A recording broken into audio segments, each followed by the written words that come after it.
Part 3. Like men in general, I see that they have this like, and I mean, correct me if I'm wrong, but I've had conversations with my guy friends talking about this, but it seems like they have this internalized monologue all the time based on their own competition with one another. Like, men don't love each other enough, and I'm not talking about sexually. I'm not talking about being, gay. I'm talking about y'all don't love each other enough as brothers, as Because the spirit of competition, impotence, and ignorance can only run rampant upon men that are individuals. See, when you're a wolf, you need your pack. Although you can stand strong alone, you understand shit gets done. Shit truly gets done when you're together. Companions, as somebody that you can have a shoulder to cry on. Y'all compete way too much with each other. It's almost like... Nope. The Lord designed us to compete. The thing is, we're competing over the wrong things. We're competing over women that aren't even women. If we competed over, women that follow these laws and dressed right, we wouldn't be doing the dumb stuff, because those women don't want you to be drug dealers. They don't want you to drink and do drugs. So once we stop competing over yous and start competing over them, the ones that don't wear makeup and the ones that, cover themselves up and, those certain things that the Lord said to do. Take the earrings off and, certain things like that. Not worship many gods, things like that. You compete based on how much money you have, how many girls you fucked, who you fucked, who you know. It's like constant. It's like a constant loop of competition, and it's very clear. And it's sad because y'all really just need love. Y'all need to be loving on each other more and being a brother for each other and allowing each other. That would make sense if majority of men literally actually were doing these things. They're not. Do you women actually believe majority of men out here competing with each other? If we were, we'd all have all these stories of sleeping with all these women. And the internet wouldn't be complaining. Like, all these men that complain on the internet and say they can't sleep with women, they're not in the game. What are you talking about?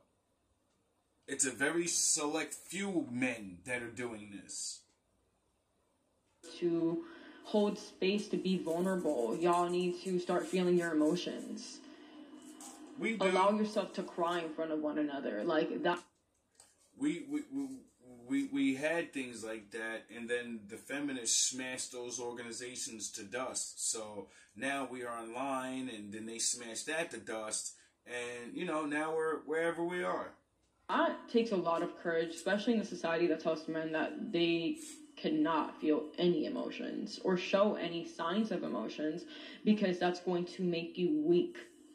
And that is rooted in not just indoctrination from society, but generational curses. Satanism. Rich, dark chocolate. Interesting. Growing up, I really saw love forefront through my parents' relationship. And I'm not trying to dodge them. I love my parents deeply. And I have healed a lot of things regarding my parents. And I could do a whole video talking about that. So yeah, not trying to dodge the relationship they had, but it was very conditional. It was very conditional. It was very much rooted in, I do this, so you do this. I do this, so then you do this. And that's what I mean about what I've seen. And that's why, as a black man, I don't get jealous of the nations.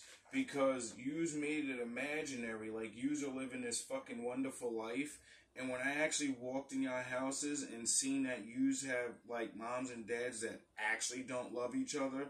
And they're only there, conditional. It's like the movies and all this other shit. And then I seen how they actually don't teach yous anything. And the ones that do want to teach yous hate that motherfucker and don't want to listen to him anyway. And then I started to understand why the Lord, made me want to get away from my people and start to study the nations, and then realize that all I have is all I need. Him. The internal love thing. As long as I get this done, you should be getting this done. And that's conditional love. It's like, if I don't pay the bills, you're not going to wash the dishes. If you don't wash the dishes, I'm not going to pay the bills. It's like, you know what I mean? It's conditional love. It's like, okay, if I don't wash the dishes this day, then you're not going to pay the bills. Like, what's that about? I'm good off conditional love. I've learned that from just seeing my parents' relationship. And of course they had their high moments, but there was a lot of things that they could have worked on to make the relationship a better one. And their traditions of their faith kept them in their place. Maybe, I don't know. All I know is the older generation, that's what they always tell us. It's their tradition. That's what I always hear when I ask motherfuckers why y'all stay together but y'all don't like each other and all this other shit. Y'all don't talk to y'all parents, but the very few parents that I did, they said some things. Just conditional love is not allowing somebody to show up as they authentically are. Loving somebody... What did the Lord of the Bible say? Come as you are. Unconditionally is one of the most powerful ways. Like, that's what we all want. We want unconditional love. Yep. And it exists. And it takes a lot of self-work, because in order to unconditionally love another person, you have to unconditionally love yourself.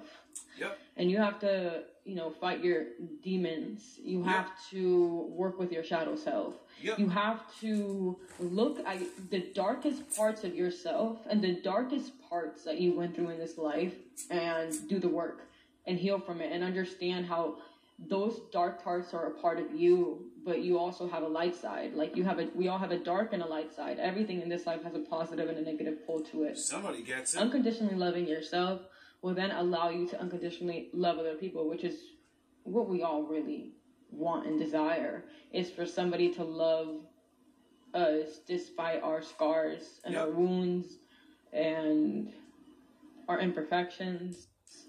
You know why people don't? Because we're taught to look for perfectness. If we were taught, no man's ever perfect except the Lord, then we would accept each other, wouldn't we? Because you wouldn't look at yourself as perfect. So when you get somebody that matches up to you but isn't perfect, you'd be like, I don't care, because what's the odds of me finding all of these things in someone else? I'll work with them.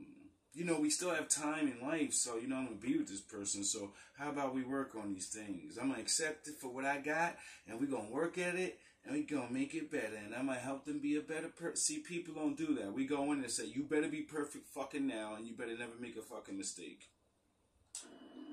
So, yeah, doing the work to break generational curses, because if you don't go back and do the work and look at, for example, your parents' relationship. Yep. Maybe you grew up in a, single family home or single parent home.